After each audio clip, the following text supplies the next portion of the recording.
যে পিতা সন্তানের লাশ শনাক্ত করতে ভয় পায় আমি তাকে ঘৃণা করি।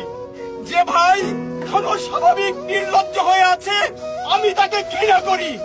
যে শিক্ষক বুদ্ধিজীবী কবিও কেরানি প্রকাশ্য পথে এই হত্যার প্রতিশোধ চায় না আমি তাকে ঘৃণা করি। এই মৃত্যু পতাকা আমার দেশ না, এই জল্লাদের উল্লাস মঞ্চ আমার দেশ না, এই বিস্তীর্ণ শ্মশান আমার দেশ না, এই রক্ত স্নাত কসাইখানা আমার দেশ না।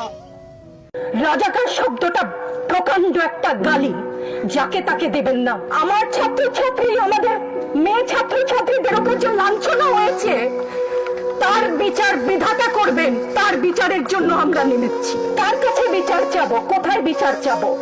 আমরা ঘৃণা জানাই। আমার কথা আমি বলতে পারবো না, আপনি তুলে নিয়ে যাবেন। প্রতিবাদ করতে পারবো না, ভিন্ন মত প্রকাশ করতে পারবো না, আপনি আমাদেরকে রাজাকার বলে গালি দিবেন। ছাত্র ছাত্রীদের উপর জুলুম বন্ধ না করলে পরিণতি ইতিহাস বলে দেয় কারোর জন্য ভালো হয় না।